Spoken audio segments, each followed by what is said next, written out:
If you are an estate agent, letting agent, or someone who is interested in the property market, then this, the UK Property Market Stats Show, is for you. My name is Chris Watkin, and each week I analyse what's happening in the UK property market to let you guys and girls know what's happening to listings, sales, fall throughs, exchanges, house prices. Each week, I'm joined by a special guest. This week, it is Toby Phillips, who's the boss man of Martin & Co. and the experience brands of TPFG. We'll come to Toby in a second. Why should you be watching this show? Well, let's be honest, the British are obsessed with the property market. Whenever you see something from the Land Registry, it's always front page news. Problem is, the Land Registry is normally 8, 9 months out of date. The Halifax and Nationwide are looking at sales that took place 2 or 3 months ago. Ladies and gentlemen, we're looking at last week. We're looking at week 17 of 2025, which is, I'll just pull this up, Monday the 18th of April, all the way through to include Sunday the 4th of May. So it's the first full week back from the Easter break. This week I'm joined by special guest Toby Phillips. Toby Phillips is not a stranger to the show, and when he always comes on the show, he often gives, not often, he always gives good value for money. He's the boss man of Martin & Co. and the experienced brands, which you might know as CJ Hole and a number of others. I'm sure he'll tell us what they are. Thanks for joining us today, Toby. And you, Chris, a really good morning. I'll plug the brands in case the others start to get a bit conscious that it's just CJ Hole. Martin & Co., CJ Hole, Parker's, Ellis & Co., Country Properties and Mullucks are the TPFG brands that I run. But delighted to come back on the show. And I cannot believe you've just said week 17, 7th of May. The year is flying, Chris. It's absolutely fine. It doesn't seem 2 minutes ago that Christmas was over and the Cadbury's mini eggs were on the shelves, and now they have been rudely been taken away. You'll Ready to quickly come get your back. speedos on, Chris, and then you'll be getting the tinsel back out. Indeed, indeed. Right, without any further ado, for those of you who've not watched the show before, the show is approximately 1 hour long. The first half of the show is that we analyse what's happening in the UK property market, with all the details that I mentioned before. The second half of the show is where we go to a town or a city and really deep dive and find out who is the best estate or letting agent in that town. This week, we are going to Brighton and Hove. Now, if you're not a Brighton or Hove estate or letting agent, you might dismiss that part of the show. What I would say to you, ladies and gentlemen, is this.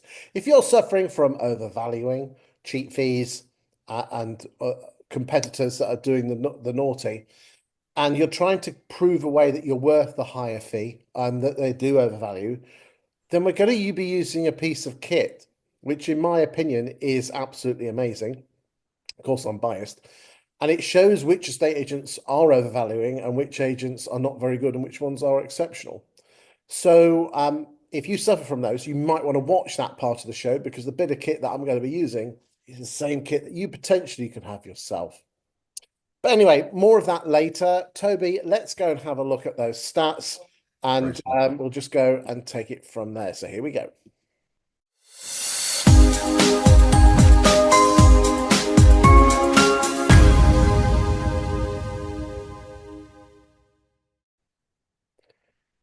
Can you just confirm, Toby, that you can see the graphs on the screen? Yes, I can, Chris.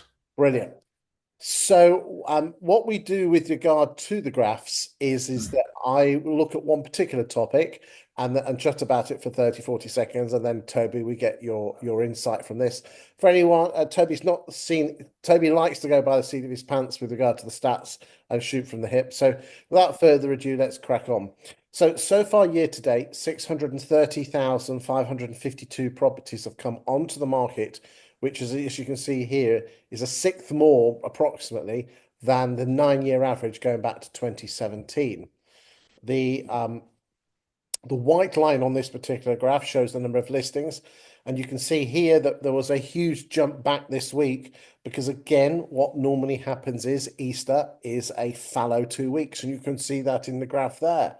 So it's bounced back, and she's bounced back to 42,661. with an average asking price of a property coming on the market of 476,000. And again, these are week 17. Comparing to other week 17s, it's obvious that 2020 is COVID. We were still in lockdown at that point. And you can see here that listings are really, really, really good. And what we will just have a look at whilst we're here is let's just look at stock levels of properties onto the market. And these numbers here are what was on the market on the 30th of April going into the 1st of May. So again, you can see that stock levels are slightly higher than last year and obviously higher than they were in April 23. And as I said, compared to your 17, 18s and 19s, approximately a sixth higher. Okay. Well, so let's go to Toby. Scores on the doors, Toby. What's your thoughts on listings?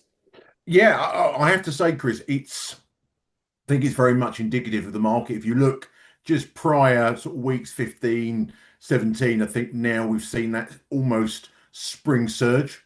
Um, One of the probably the surprises just after the stamp duty threshold, which obviously has taken and I'm sure we'll come on to later when we get to look at an individual town. Um, that these properties are coming on afterwards.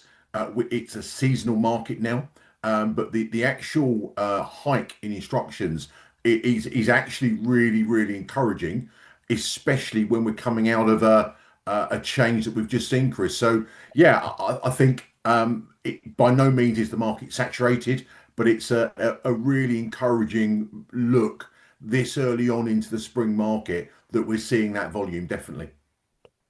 Indeed. Now, again, ladies and gentlemen, you can see on the graph here and the years that you can see, and I'll just zoom in on that one, ladies and gentlemen, so you can see that a little bit better. But you can see here that we are due because, as I said, the week that we're currently in at the moment is there was a bank holiday just on Monday. This will be coming out on Friday the 9th. There was a bank holiday, so this will nip down. Okay, then she'll bounce back up again and she'll nip down again at the end of May because there's another bank holiday. And then, as I said, slowly drift down. So, what Toby said is absolutely bang on is that this is good times. But the question is, are you getting your share of that? Because, as you say, after May, she's drifting downwards, Toby, isn't she? And you're not getting as much of the pie. This is where especially after such a monumental march, Chris, this is now all about instructions. So that the person with the instructions will go into that trough time, and the trough time being as we come into the July, August, and we can see, as we get to sort of week 25 where it peters, if you're holding the stock, and where I'm so positive is the fact that the stock has reached a height in week 17. So actually, we go into that period of pure selling and then pure exchanges from a higher position, Chris. So Yeah, really encouraging. because if you haven't sold it by week 29, you're not going to get paid on it this year, are you? You're not, no, and actually, the more that you've got to go into that week, certainly the more. But if you're not taking it on to, as you quite rightly say, week 29, week 30, with the turn of pipeline around about two and a half times, um, you've got to get it done over the next 10 weeks, Chris. You've got to get it STC.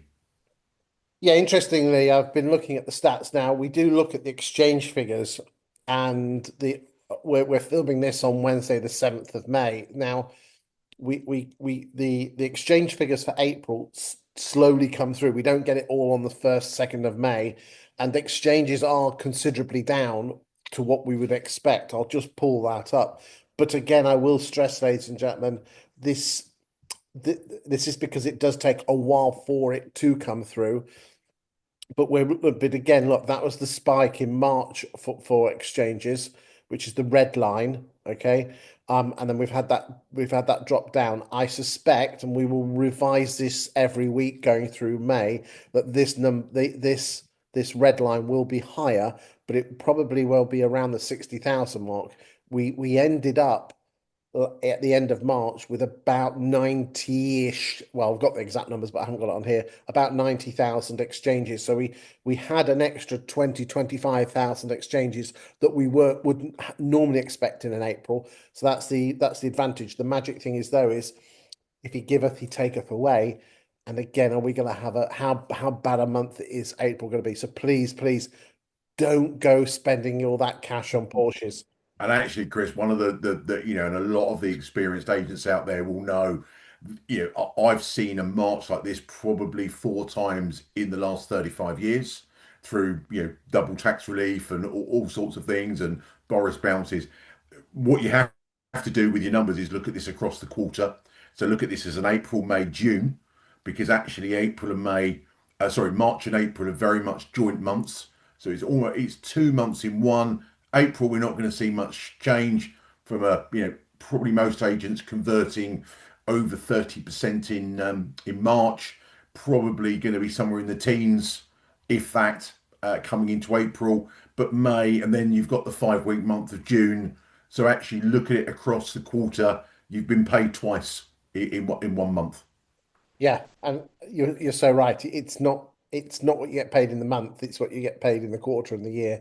So please, please don't go spending it all, ladies and gentlemen, on Porsches. Let's move on to price reductions. Okay, so this week, we've got 27,168, which does look quite excessive. But again, what we have to remind ourselves is this is a better, because remember, stock levels are higher, so therefore price reductions should be higher.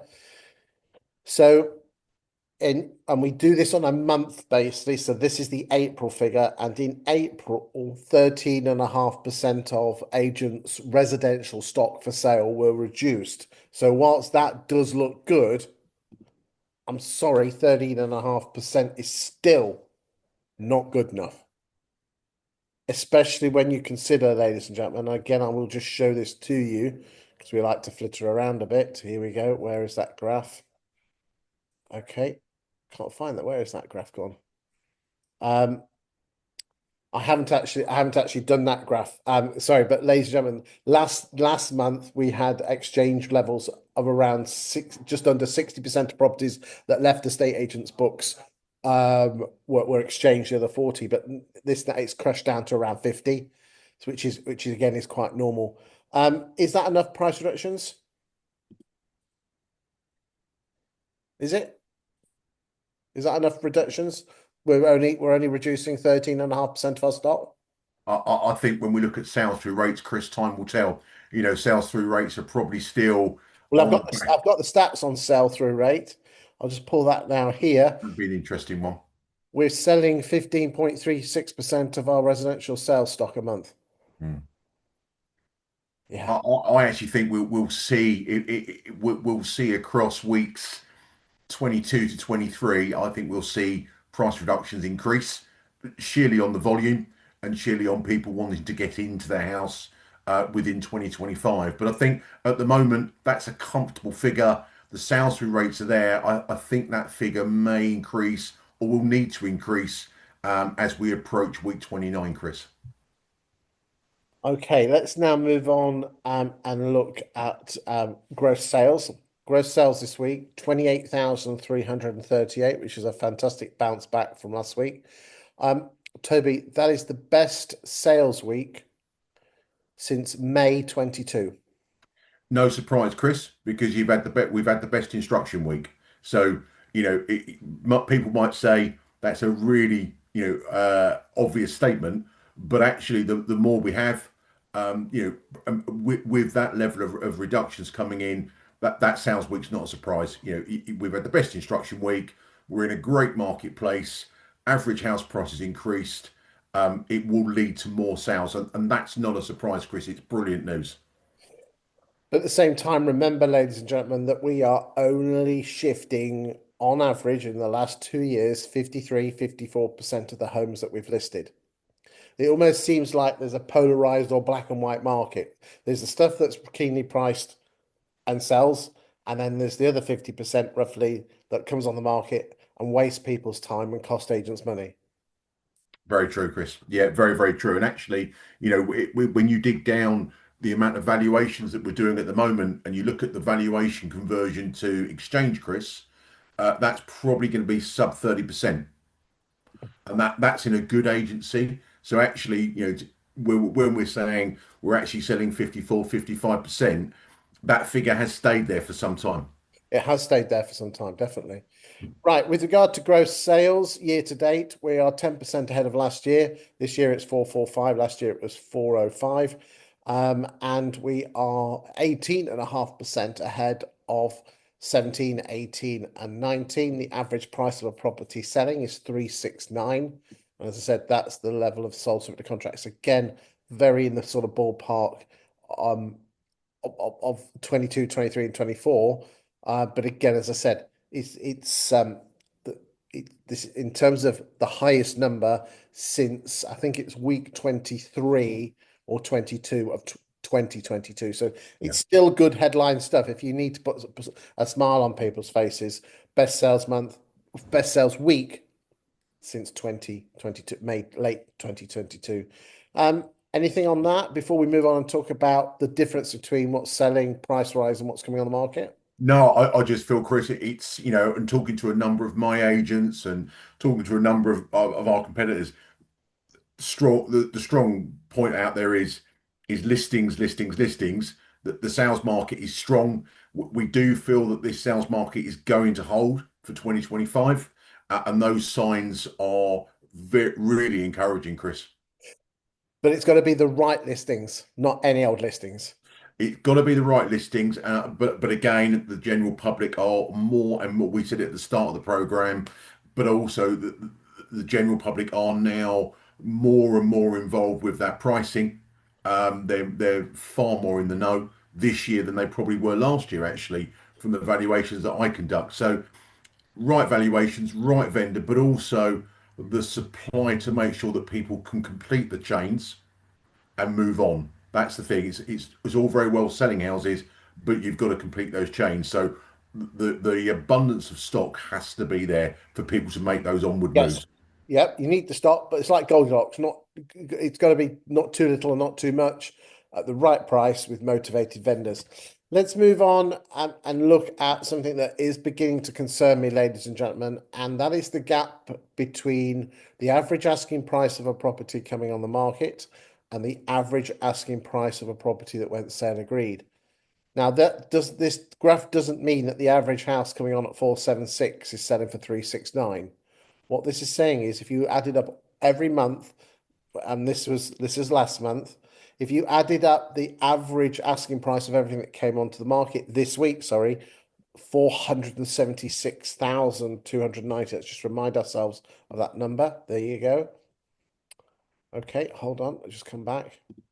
And the average asking price of a property sale agreed is 369, which means that there is a 28.7% gap. Okay. Just to put that into context, that's week 17. You can see here that the average asking price has been steadily rising, whilst the asking price of the properties actually selling has dipped, and that shape has been almost identical every single week. Now, there's always going to be a gap here, ladies and gentlemen. The long-term average is 16, 17%, but at 28, that gap is getting a little bit too warm under the collar. Now, what you could say is this: we're now going into the summer, and notice how. So, what you tend to find here, Toby, is during the spring, the bigger price properties tend to come onto the market, especially in the south. Whilst Yes, in the and then what happens is the stuff that tends to come onto the market post May bank holidays tends to be the cheaper stuff. And look, there it drops down there in June and absolutely right. right, and it did exactly the same here in 2023. And I suspect it will do exactly the same there. And then you'll notice here is that huge jump up there in August, September. And that, ladies and gentlemen, is West London putting all their posh houses on the market. That is down to about 5 or 6 postcodes putting, all that they've been on holiday to the Provence, south of France and Provence, and and it is no more than about 5,000 homes. And you know the sort of listings we're talking 20, 30,000 a month. That jump there is West London. It's amazing how London really, not say screws up, but really affects the averages. So Yeah, and I think as we've always talked about, Chris, the only thing I'm ever going to pick you up on is being from South London. I can't agree with you on the West London analogy because South London is definitely the place to be. So I need to stick up for my hometown there. But I think the one thing that when you come off the back of a big instruction month, this will be this will be the point. I think the other thing, Chris, that we've said a lot on your podcast when I've come on the sofa, the biggest watch out here is yes, agents are going out there, in my view, quite rightly, in a measured approach, taking on stock to build that war chest for the summer sales market. However, what we have to be very, very mindful of, and I preach this to boredom, is the degradation, the potential degradation on fee, where we're charging that percentage fee, where we're not locking in a minimum fee, we're even not locking in a performance or a fixed fee. This will clearly degrade our instruction register into our pounds and pence exchange fight. So that's the watch out. But I think it's agents just managing. We've got to have the stock. We've got to work with the vendor, but also we've got to be very careful that we're not giving it away at the end. You're so right. You're so right. Right, let's move on. We've done Resi sell through rate. Let's go to fall throughs this week, 4,449, which is a jump from last week. Although if you look at that, last week was a lower month because it was Easter. People were on holiday. The fall through rate was 22.76, which is in line with long-term averages. And I think this is, and again, this is the difference. So this is each week is standalone, gross sales, fall throughs, and the fall throughs as a percentage of the gross sales that week.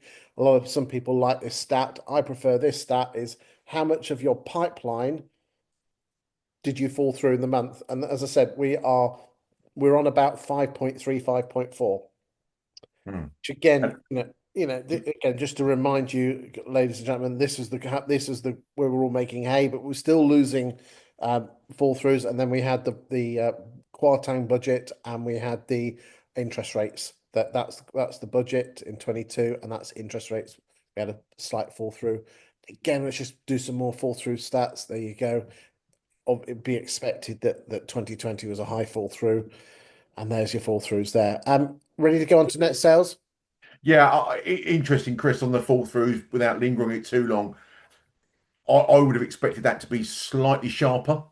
History would tell us that when we've got a change, which we've seen.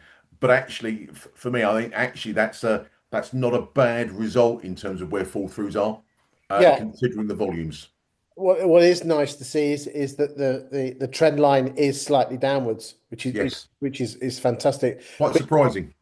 But it just shows you how stable the UK property market is. Is that yes, we've had okay, that was the COVID spike, but even the happy times we were still losing a, Yeah, a chunk. So really, the shit can go around in the world and end of the world, but fundamentally the UK property market just carries on as it is. Let's move on to net sales, which is gross sales less fall throughs. The white line is 2025, and you can see that compared to the other years that are on this. And again, we've had an uptick this week as we would expect, and 21,889, which again is not bad at all. And in terms of nets, this is stuff that you're getting paid on your exchanges. We're 7% further on than 24 and 13% ahead of 17, 18 and 19. So it's not bad at all, is it, mate? look, again, really, really positive, and it shows that with that uplift, and when you do look at the fall throughs, Chris, it tells me that we've got a long term market for 25. Yeah. Yeah, You've yeah, just got to and do that what you said before is you got to get called out to more valuations. And when you do get all them out, you got to get a decent fee and lock in a decent fee and get it on at the right price. it's all shoe leather now to get those rewards for the back end of the year. If there are interest rate changes, if you've got it, as I've always said to you, Chris, if you've got it, you can sell it, you can reduce it, but you've got to have it. And if you've got it in the market now and it's well priced and the vendors within is working with you, you're going to have a fantastic year. Indeed, indeed. And interestingly, ladies and gentlemen, when we come to the second part of the show, which is on Brighton and Hove, we might see some estate agents because we have a lot of overvaluing stats. There are agents who overvalue that get really high percentage exchange ratios. So it shows that okay, they might try the market, but they're churning their stock. They're all over their stock and they're getting their price down really low. We can tell by this software who overvalues and doesn't do vendor contact, and who does overvalue but does do vendor contact. Get the price down. You know, Toby, when you were in the Watkins Sofa, which is again is just behind me here, you said that everyone should be booking in a vendor appointment by the valuer. I think what, three or four. I can't remember what you said there, but absolutely you should be. And I find it fascinating that. And again, I have not arguments, but I have discussions with people on social. Is I genuinely believe if someone's trusted you to put their house on the market, you take responsibility of that brand of that property, and, Absolutely. and you don't leave it to floss the egg. And Look, don't you are the face of that instruction, and again, I've said to you a few times, Chris. You have a commercial decision, fee, price, motivation. Two of those have to be within that instruction, but you're booking that review at the valuation, which means that partnership is from day dot, and actually, there's no surprises along the way. If you are tweaking prices, the vendor is aware of that because it's been tried and tested for an agreed period. Yeah, I mean, some people will say, well, if I told them the truth, I wouldn't get the listing. Well, okay, are you putting the house on the Skill. market for your ego and your bank and your negative bank balance? And again, what I would say is this is when was the last time you got some training and development? There's people out there that will train and develop you on how to overvalue ethically and get the right price and get it down. Okay. But I mean, it shocks me. I mean, you're different, Toby, because you're part of a large organization. So you do have training and development. But I challenge anyone, there's 14,500 estate agency firms in the UK. And I challenge anyone to name me more than 10 estate agency trainers. Yeah, I mean, there's some fantastic ones out there, and I've had the privilege of working, not as an independent, as a corporate, and now as a franchisor. And I've come across some great trainers. I've come across some not very good trainers, but actually the best trainers are the ones that actually can actually show that credibility and track record. Indeed. I mean, I'm going to mention some names. If you're a bit, you're short, you look like that, then Tony Morris is your man. If that's a sort of high impact, high tempo sort of people. If you are a little bit more Marks and Spencers and Waitrose, Stephen Brown and Richard Rawlings are truly exceptional. Is there any other names you want to add in? I don't want to put you on the spot if you don't want to, but no. Um, I think within some of the big corporates, I think there's some very good long-standing trainers. I would mention someone like a Tony Mullinger, a Caroline Richins. I think they've been training for 25, 30 years and kept up to date with change, kept up to date with how that looks. They would be the two names that, even when I started back in '88, they were trainers then. Yeah. So, And the again. world, people say, well, things have changed. They haven't changed that much. People don't change.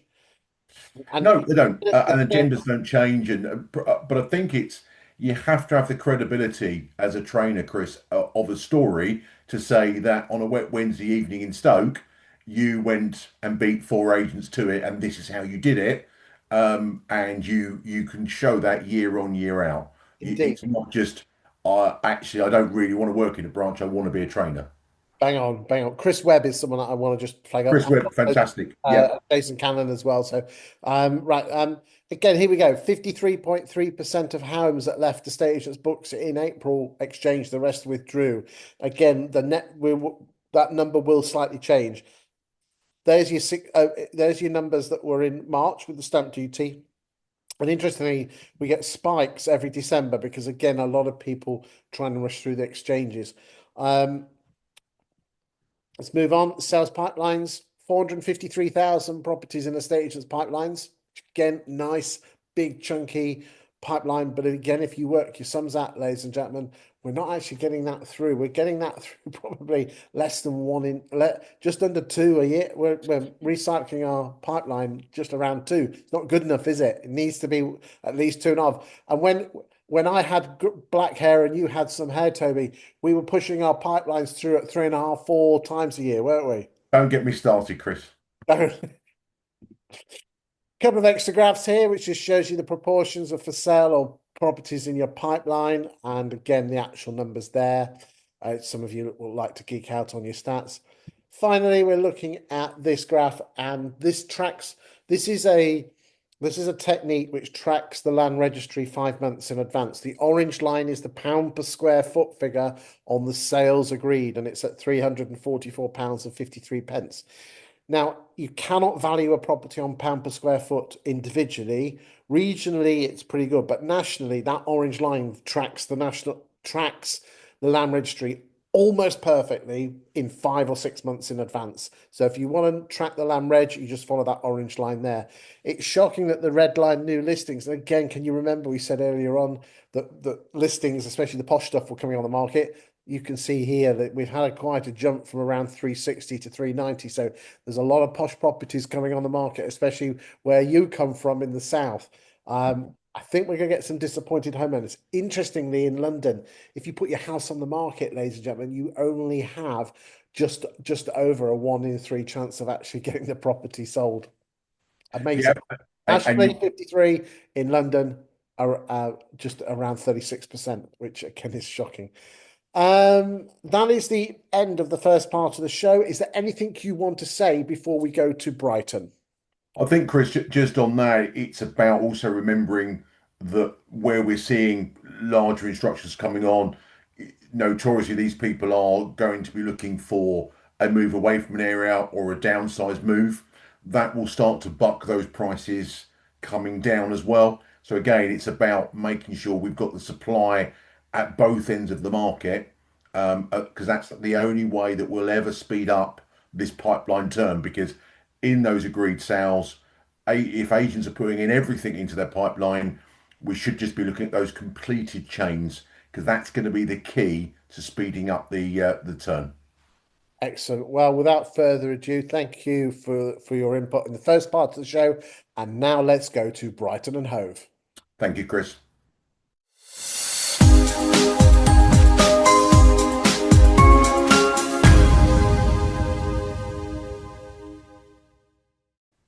Right, ladies and gentlemen, we are going to be using a piece of kit called Insight. Okay, Insight is from a firm called 20EA. 20EA have a number of different platforms, business generation, other stuff like that. But one of their platforms is Insight, and this, in my humble opinion, is like Rightmove Plus on steroids with lasers and glitter balls. It is absolutely amazing.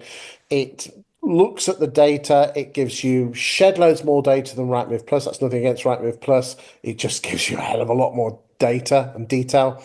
And it looks at the year that we are in plus the 5 years backwards. So it gives us a trend of where we're going. Okay. An awful lot of big firms use it. This package is available. There is a free version which looks at the last 3 months, which you can have free of charge. There is a package which is for like 10 postcodes, districts, which is I'm not going to mention the figures because I don't get paid commission. They do give me this for free of charge because this is the stats, this is the data that we use for the first part of the show. But they do have this bit of kit which you can buy for a very, very reasonable amount, in my humble opinion. And then they have a regional one, and then they have the national one as well. So if you're looking for data to prove overvaluing, agents to do cheap fees, or just generally your performance compared to your competitors, and we all know estate agents love to measure themselves against they like to measure themselves full stop, then this bit of kit is for you. So without further ado, Toby, let's go to Brighton. Do you know the place well, mate? I do. Yes, it was my 2 week holiday, Chris, as a youngster. So know Brighton well, and in my days in sequence, worked with a fantastic guy called John Barnes, who is a long-standing area director down there. So yeah, frequented Brighton a lot, and in recent times working alongside King and Chase Moore and brands like that under the Countrywide banner. Excellent. Right. Okay. So what normally happens, ladies and gentlemen, is I just talk, and then Toby, if you see something, you just drive in and it's basically just looking at it. Now, for those of you who have not watched the show before, If you've got any issues with the data, you contact 20EA. This is, as I said, publicly available information. Well, if you've got the package. And well, let's not mess about. Let's go and have a look at the stats. So we are looking at between the 1st of January 2020 and the 6th of May, which was yesterday. And we are looking at the postcode districts of BN1, 2, and 3. So the first two are Brighton and the second one is Hove. Okay. And the first thing we're going to look at is in those 5 and a bit years, the average price of a property that has come onto the market because its new instruction is 512, and the number of properties that have come onto the market is 41,861. And if we just change that to sale agreed, we can see here, now that is interesting that only 25,925 have sold to it the contract, and see how many have exchanged. 22. So therefore, immediate now again, let's be honest, this is going to be properties in pipelines. But when you actually consider that basically less than 1 in 2, well, it's around 50. This is very similar to the national average. Around 53% of houses that have come onto the market have sold, have exchanged. Still, you're only being paid on 1 in 2 houses you list. Right, let's go and see who the main players are here. And believe me, Toby, this has been Brighton and Hove. There's in excess of 100 estate agents. Very competitive market. Western Road is a very, very busy place, Chris. I do feel very, very sorry for my virtual assistant who's in South Africa, because what we always do, ladies and gentlemen, is we send an email to the agents and then we follow it up with a phone call. Ricky, thank you for what you're doing. I know you don't watch the show, but thank you, Ricky. I just want to say publicly for just contacting all these agents so they don't miss out. So let's just see who the main players are. So without further ado, we're going to start with Brand Vaughan. And you can see here that, and again, they are the main player. They are owned by a certain very large firm. And it looks like that their market share was drifting downwards in 22, 23, but it looks like they've had an absolutely cracking 2024. What the hell they were doing here? But the general trend upwards since the summer of 2024 has been very, very good. Let's go look at Fox and Sons. So Fox and Sons there, average price 432 against 512. We'll just see what the average price. So Brand Vaughan looks to be more of if we were using a supermarket analogy, more of a Sainsbury's knocking on the door of Marks and Spencer's, whilst Fox and Sons probably more of a Tesco's because you're at 432, Morrison's, that sort of thing. And your market share seems to be dropping slightly. Mission McKay. Now, I am aware, if you notice here, that we've not gone into 2025. Mission McKay were bought out by Brand Vaughan. Now, Yeah, what is interesting is this. Let's just have a look at. So we did actually see here that Brand Vaughan have grown from around 5 or 6 to around 8. Again, here's a classic instance here is that not everything that Mission McKay had has gone. No, 1 plus 1 doesn't equal 2 in a state agency. absolutely. It's not about what. It's interesting when I used to work for the Halifax, and when they took over the Leeds Building Society, they thought 1 plus 1 would equal 2. It was 1.4. And I think this is just fitting in quite nicely there, is that probably, what I would ask is this: how much of that Brand Vaughan has been because they've been taking over Mission McKay? Now, I'm assuming that the Mission McKay telephone number's there and it filters through to Brand Vaughan. And how much of that Brand Vaughan grown is just actual growth? I know the agency that own Brand Vaughan are very much focused on the lettings book because that's where the value is today, isn't it? When you buy an Very agent. much so. I mean, just to give you an idea, ladies and gentlemen, your lettings agency is worth between 1.5 and 2 times your annual turnover, but your sales business is probably worth 50% of your sales pipeline on day of completion. So this is where these self-employed estate agents, the EXPs and new moves of this world, is that you really haven't got that much. You earn when in self-employed estate agency, you earn your money as you're earning it. Yeah. Lettings, you don't earn so much as you're earning it, but you get the payday at the end when you do sell her off. And Okay. it's also, Chris, this will is real testament that, we always profess looking at those exit strategies from day one is absolutely key. self-employed versus that asset growth in lettings, in financial services. That's your asset, and 60% of your pipeline on a sale, you'll probably be paid out on the drip. But I think just looking at the Fox and Sons, also just got to remember that is quite a packed area for that brand, Chris. So you've got obviously the Western Road, you've got Hove, you've got a number of surrounding outlets that may just be bringing that average house price down in sorts, only because you've got such a large footprint. So I thought this was the case, but I just wanted to check whilst you were talking. Fox and Sons are part of the Connell Sequence Group. So let's just see if they have their very famous Boxing Day spikes. What we're looking for here is the December spikes. Let's just have a look. Here we go. There you go, ladies and There we gentlemen. are. There you go. There we go. Look at that. Hey! And there we go. There we go.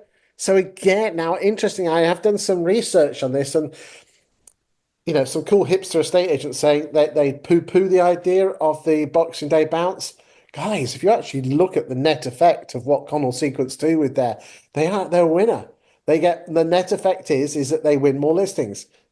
Okay, I think you're right, Chris. I think from a for net listings point of view, what you've got to look at. Yes, it's there, but I think that there is a probably an argument that is becoming dated.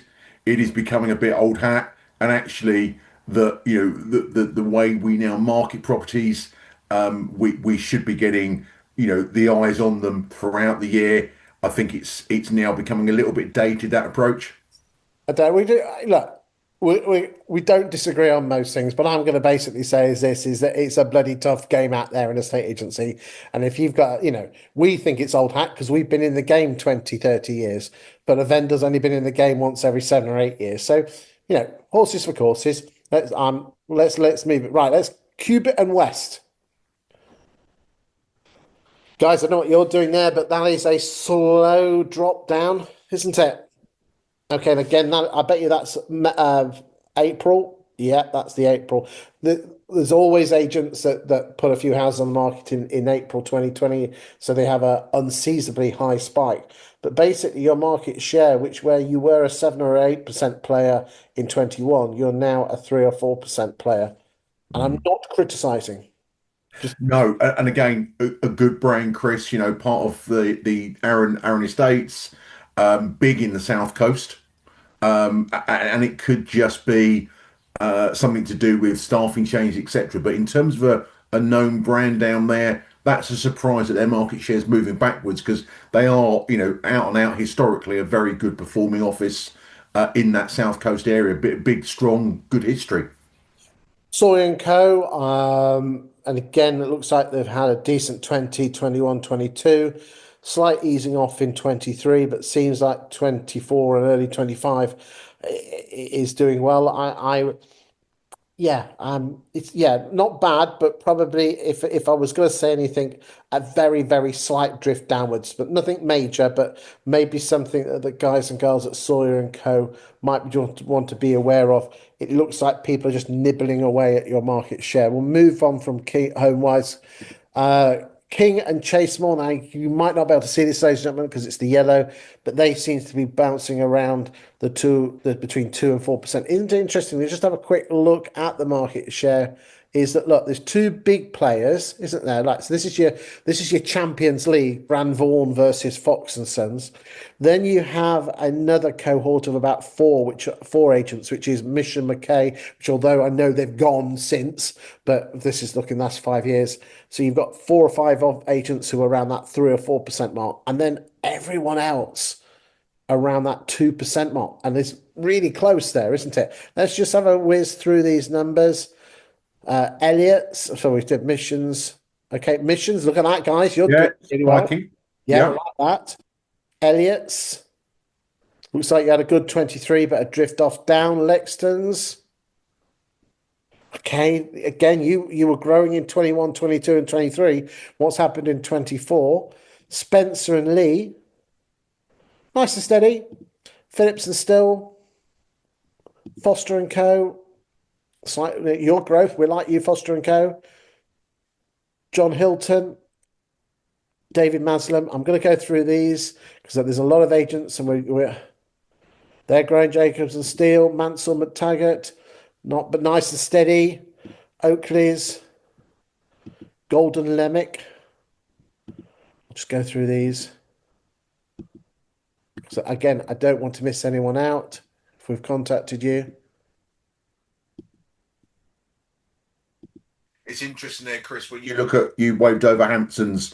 If you look at their average house price, that's quite indicative from Fine and Country.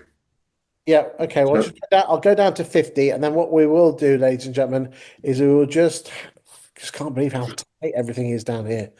It's unbelievable. Lots of competition. So the question is, what are you doing to stand out from the crowd? What are you doing to make people contact you? So we've done the top 50 there. Right, let's just have a quick look at the upper quartile. Okay. Just see if, because there are some nice houses in. there are you when you're flicking through those house prices, it's a big variance, and it's such a good market down there for the different types of price and properties, Chris. And that's why you've got so many agents in there, and does a 2% market share mean profit? You know, in Brighton, looking at some of the property counts, it may well do. Right, well, here we are. We're looking at the upper quintile here, the upper 5% or just a bit below. And it looks like Foster and Co. are the daddy agents, with Brandvaughan coming in at number two. Again, it's quite rare for the number one volume agent to also be the number one for the upper quartile or upper quintile. Um, but that is nice and tight there. But it just shows you Mm, Foster and Co. I mean, again, let's just look. So Foster and Co. seem to be the posh agents. Again, I'll be, yeah. you know, so again, let's just look at the saleability rate. We've had 3,083 sold. How many have exchanged? 1,000, that's less, that's a third. Mm. Anything over £1 million in Brighton and Hove has a 1 in 3 chance of selling. Yeah, Okay, and yeah. it just shows you what an affluent part of the world that this has become, Chris. Indeed, but remember, sorry, not but. Let's remember, listings are for show, exchanges are for dough, and it's vanity and sanity and all that malarkey. Right, let's just have a quick look at if there's any new agents coming up. Hold on. Also, Chris, just as you're finding that, it would be interesting in the Brighton market to, and these agents will know a lot more than you and I, but actually to know where these buyers are coming from. Are these London buyers coming down, moving the house price along? Is it an internal market there? And I would suspect this is probably people moving into Brighton rather than around Brighton at this level of price. This is right. Okay, so one thing that I've noticed is this. There's a new player on the block that wasn't there in the previous one. So Clarity, what are they doing? When did they get? Look at this. Mm. Only started in May 2024, or is that probably well, we are only looking at the last. Um, where have they come from? I mean, that's really good. Foster's now number two. Missions again, they stopped, didn't they? Oh no, Mission's still going. Um, let's have a quick look. That is interesting. Who the hell, and I say it in a nice way, are Clarity? Let's have a quick look. So it looks like Clarity came on board. No, there we go. So Mm. Clarity, here we go. When did Clarity come on board? Well, look at that. They came out of nowhere in April 2024 and are taking nearly 1 in 5 of the £1 million plus market. We've got to find out, not on this show, but we've got to find out a bit more about that. That is absolutely fascinating. Let's just have a quick look. We'll just take the prices off now and just see if there's any independent agents that are coming up, any EXPs flying up. Can't see. Again, we're just looking at the. Can't see any, Chris. No, hold on. Let me just have a quick look. I'll just move it to May the 1st. We'll just see. It just takes a while for it to come back. If we got any self-employed estate agency models here. No, there's not much here. I know a couple of these on this list are having self-employed agents working under their brand, but Yeah, for example, our Fine and Country will have a self-employed agent within it, but it's operating under a known brand. indeed. Right, let's move on. Stock levels, and in April, this is for the whole, is again, look at that, is that if you roll the clock back to 2022, well, actually, let's look at 2020. 2020, we were in lockdown, but basically everything was on ice. So that was in April 2020, that was a normal market. If you recall, ladies and gentlemen, we showed you in the first part of the show the number of properties that were for sale. And nationally, we were about 10 to 15% higher today than we were pre-COVID. Look at those figures, Toby, is that stock levels have doubled from Mm. 2020 in 2096 now to 3,999. That's scary. Yeah, and that tells you a lot about this particular part of the world, Chris. Yeah, wow. Yeah, I'm. If you're an estate agent watching this, just be careful what you're taking on the market because at the moment, if you're not careful, you're gonna have a situation where you have way too much stock, and that will drive prices down. Okay, let's move on. But also, Chris, you've got to be on your game where you've got so much competition.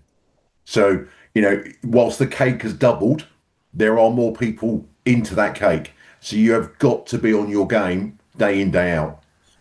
Yes, I mean, what I would say, ladies and gentlemen, is that my daytime job is that I'm a property economist and I create content for estate agents using data like this to attract vendors and landlords to you. So, if you're a Brighton estate agent and or a letting agent and you're wanting more business on how to use data like this to drive homeowners and landlords into your arms, then feel free to give me a shout.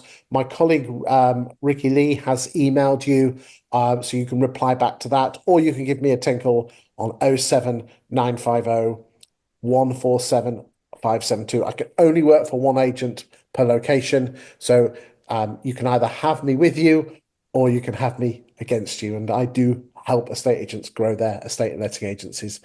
Right, let's move on. Okay, right. Let's just get rid of HomeWise because um, those are those not strange, but they're those properties that where they put them on with lifetime mortgages. So, right then, there's a lot going on here, ladies and gentlemen. So let me explain, and then we'll get Toby just to analyze some of the stats. My particular skill set is I can look at a spreadsheet a bit like a Rain Man and come up with some stories. And a lot of it, I want you to totally ignore, ladies and gentlemen. New instruction market share, sale agreed, and sale agreed percentage. I want you to ignore those, please. This is where it happens. Because remember, as we all know, Toby, we don't get paid for sale listings, we get paid for sales, for exchanges. If you add up your exchange number to your withdrawn number, that adds up to 100%. Why is that important? A property only leaves an estate agent's book if she exchanges or withdraws. So, therefore, looking at the last 2 years, what percentage of homes have Brand Vaughan exchanged contracts on?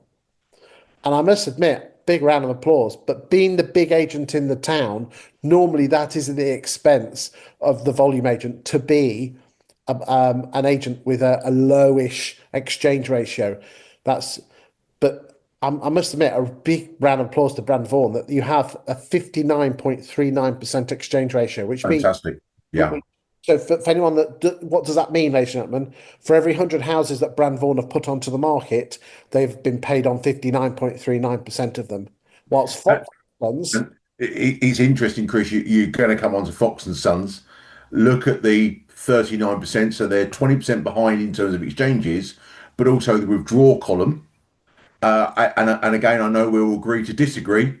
Is that the Boxing Day extravaganza that is costing withdrawals? could be. I've got no stats to prove it or otherwise. But what I would say is this: if I was up against Fox and Sons and I was Brand Vaughan, I would actually say, Mrs. Miggins, you have a 50% because the difference between 59 and 39 is not taking one from the other. You divide one by the other. You've got a 50% greater chance of selling a house with Brand Vaughan than you have with Fox and Sons. And the easiest way to look at this, Chris, is to say 4 out of 10 people withdraw from Brown Vaughan, 6 out of 10 withdraw through Fox and Sons. Yeah. There's a reason there in terms of because the instruction numbers. I know we're not looking at these columns. You have to have a balance in order for these conversions to be profitable. But if you look at the instruction numbers, very similar between the top two. But as you come across to those exchanges, it is a polar opposite, which will make a polar opposite in the P&Ls. Let's move on. We'll just have a look down so you can see your stats there, ladies and gentlemen. Some good numbers in there. You've got Elliot's at 64%, and got Clarity at 39%. But again, the posher properties, ladies and gentlemen, have a lower propensity to sell. So if I was Clarity and going up against the upper quartiles, I'd be putting this in here to have a level playing field. And now all of a sudden, that you've got, the exchange ratio, for Brighton and Hove for the city is 38%. But so then you've got the different numbers going down here. We'll just have a quick look at those levels. Let's get back and have a look at just the whole price range. So I know some agents are going to be wanting to have a look at this. Okay, so we'll just move that there. Bit more. And a bit more, because I know you'll want to watch some of that. 70%, well done, guys. 73 from the Weatherall Property Group, liking that. Okay, let's have a look and see what the fall-through rates are. The average is 26.3, which is slightly above the national average. Nothing in there that's scaring me. 30, Nothing jumping out, Chris. no, Clarity have got 32, but they are the posh agents. Who's on 18? That's quite nice. Pearson, Keenan. Again, ladies and gentlemen, absolute massive fan of reservation agreements. If they're sold well and your trainers are trained well, they are actually a listing. It helps you get more listings and stop you losing them. So, but again, a lot of firms don't train them. My personal favorite, not paid, is Gazelle. Others are available. Let's see who's chopping and changing their prices. Let's see because again, so Brand Vaughan at 42. Look, there you go. Look, Fox and Sons, 59%. Cubitt and West, 63. So the agents with the decent exchange levels, look, 57, who's that? Sawyer and Co. Look, 52, so that's higher. So what that's telling me is Sawyers are probably slightly overvaluing, but they're working their stock really well because their exchange ratio is good. Very, very much so. Yeah. And again, if you get, you look at the 63% here, the 59%, the Cubits, and the Fox and Sons, that corporate model of probably might be paying up front on instructions, but then it's they're having these activities to reduce prices, which is coming out in these high levels, which are probably too high, because obviously when you look at the withdrawals, they're not managing those instructions from cradle. This graph here just shows you this year's market share compared to last year's market share, which again is just nice. It's just a nice guidance there. So again, let's just now move on and have a look at who's overvaluing. Right, okay. A lot going on here, ladies and gentlemen, so let me explain what's happening. The first thing 20EA does is that looks at your exchanges for the last 2 years. On your day of putting the house onto the market, 20EA looked up your address of the property you put on the market, and it already had an AVM or like a Valpal figure for that property. Other AVMs are available. It's their own, by the way. And compared that to what you put it on the market for. So therefore, Brand Vaughan, when they put the property onto the market for all the ones that have exchanged in the last 2 years, they overvalued by 1.32. Fox and Sons at 1.9, Cubitt and West 3.76. Sawyer and Co 2.6, Missions 1.09. So therefore the average overvalue is 1.55, but there's some pretty meaty stuff in there. What does this column mean? Price achieved. From the original asking price of all the exchanges you've done in the last 2 years, what percentage off your original asking price did you get? And Brand Vaughan got 2.56% off their original asking price. Fox and Sons 5.8, Cubitt and West 6.28. I'll just have a whiz down so you can have a look at everyone else. Now, the problem with percentages, ladies and gentlemen, is that is that a lot of people don't like them. So therefore, what 20EA does is this: if everyone put on a 550,000 pound property, what would each agent achieve for it? And you can see here that Brand Vaughan would get 542,900, Fox and Sons 527, Cubbett and West 534, Sawyer 538. So therefore, if I was Sawyer's, I could actually say that I will get the difference between 538 and 527, which is nearest damn it, eight and a half grand. So if Sawyer's were at a property, Mrs. Miggins, here we're up against Fox and Sons. Are you aware? This is the beauty of this data, ladies and gentlemen. And I'm not calling Fox and Sons, just using an example, that you have a 1 in 4 chance of actually getting this house sale, and you will lose on. I will get you an extra £8,500. Factually. That's very powerful stuff. And also, Chris, just when you look at these numbers out in the field, if you looked at a Fox and Sons agreement, when you put into these the price achieved and you look into the level of reductions, you are probably entering into a 20-week agreement here. So they will have a long agency agreement as well, which that's the only way this model works. So again, that's also something if you're going in from a Sawyer and Co. or an independent, but actually, can you put yourselves up against all of these stats, but also without tying the customer in for more than 10 weeks or more than 12 weeks? Because you will be coming up against some long agency agreements, and without sort of selecting them, Fox, Sons, Cubitt and West will have that longer tie-in ability, contract, just because of the way their model is coming through on these numbers.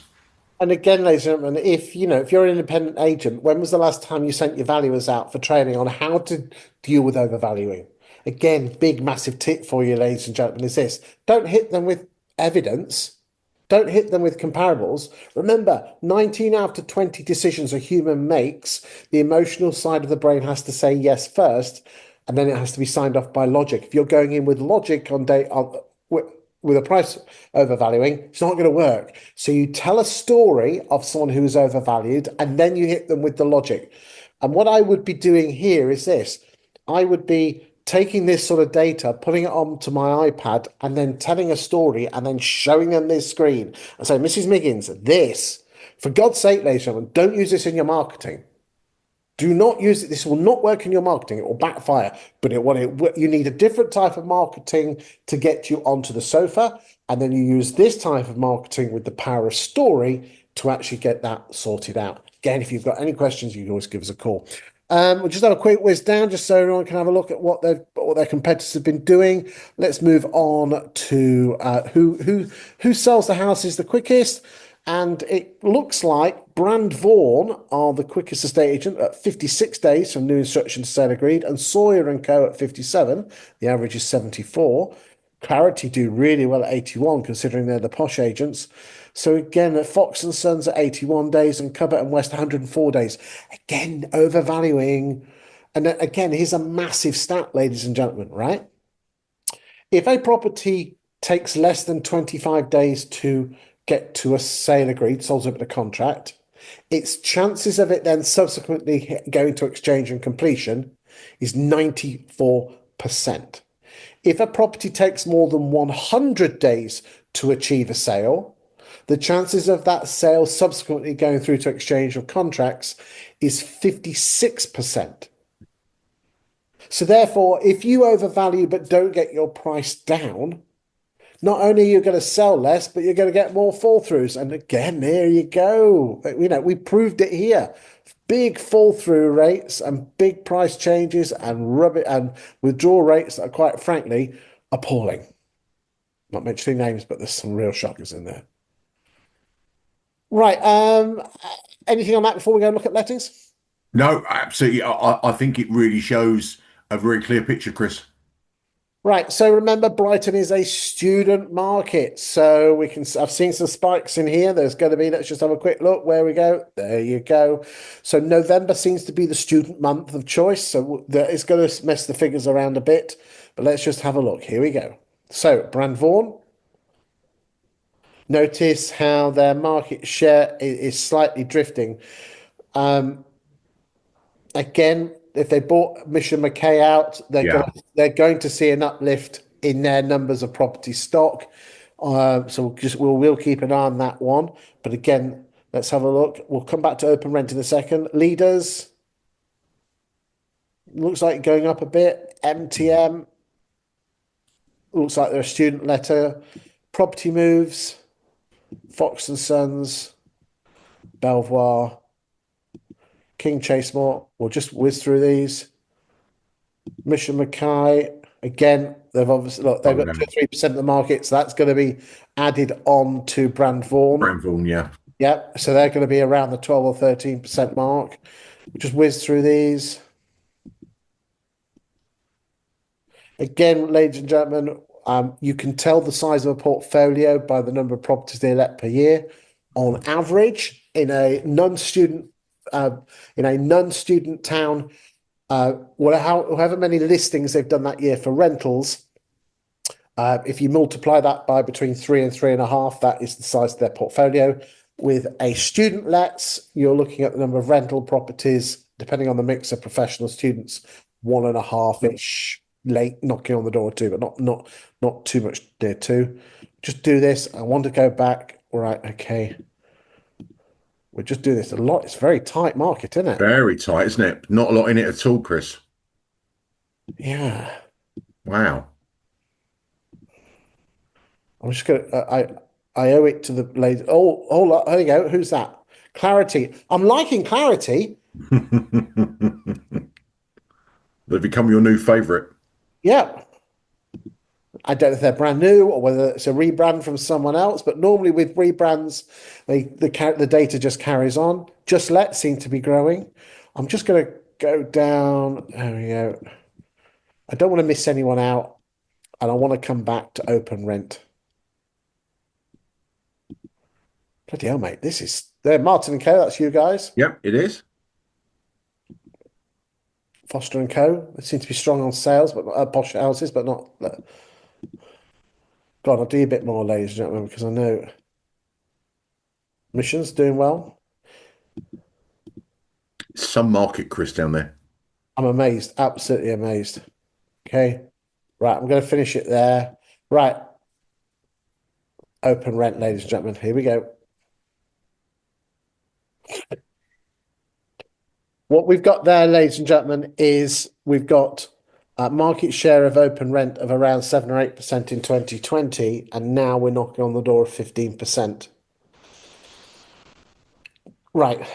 And my friends at 20EA have done some analysis, and in the last 2 years, nationally, open rent are now at around 16, 17%. If you go back to 2020, they were at 5 or 6. So they have almost tripled in size. Yeah. And 51.2% of the new listings that open rent have put onto the market in the last 2 years were previously on the market with a high street letting agent. I've got stats. I've shown them in other stats in other shows that shows you that the number of landlords in the UK, the number of rental properties, is not actually dropping. It's actually growing. It's not growing at a great amount, but it is growing. And even if you strip out the build to rents, it's still growing. This, ladies and gentlemen, is the biggest issue with lettings in the UK. Forget the renters' rights bill. This open rent is your biggest challenge because the simple fact is, I'm going to get on my soapbox now. You're all right, Toby? Do you mind me? I'm going to go on my No, soapbox. I'll let you have the floor, Chris. Bless you, bless you. Thank you, brother. Right. The simple fact is this, is that we are really rubbish at actually managing properties. All we do, we're like swans, graceful. We're not okay. We're not telling the landlord about the 170 bits of legislation. We're managing properties, but we're not actually sitting down with them. We're not managing their portfolio. We're not asking whether their portfolio matches. Remember what you said earlier on is the first thing you do when you're investing is when are you getting out? When do we sit down with our landlords? When do we manage them? How do we attract them? Basically, we as an industry are really rubbish at attracting and retaining landlords because we see ourselves as collecting rent and just ringing them up with problems. No wonder people are going to be going, well, I'll just go to open rent. It must be easy. Go on then, off my soapbox, your turn. No, Chris, I think we almost deja vu. Every time I come on here, we talk about the same thing. So, again, that trend is remaining there. I think when you just look at the size of the market here, two things spring to mind is, are we seeing fees going the other way? So, again, how many of these agents under renters' rights are now looking to move their fees northwards? Again, with the more legislation they're dealing with. And I think, that there's also a concept, Chris, is, how many out of these portfolios are rents moving forward, or are we underletting our portfolios just to try and get share? So I think there's two. If I was in this market, I'm looking at what I'm renting for. When someone's renewing, am I treating this like a relet? Again, to make sure that the landlord is getting the best possible rents. And again, we've got to be looking at, have we given away some of our portfolio management fee over the years? This is the time now to look at that fee because agents are now doing more work. So that's what I depict from the size of this opportunity. And I do genuinely believe I'm teaching my clients at the moment that the renters' right bill is actually a huge opportunity for you, Massive. as long as you get the marketing correct and get the message out there. So again, if you are a Brighton or Hove letting or estate agent and you want more business, be it landlords or vendors, then feel free to send an email back to Ricky with the email that she sent you back, or give me a call on the number I gave earlier on. Toby, as always, truly exceptional. We'll ask you back in the summer if you don't mind. Of course. Good pleasure. Thank you for watching the show, and we'll see you next week for week 18 of the UK Property Market Stat Show. Thank you. Thank you, Chris.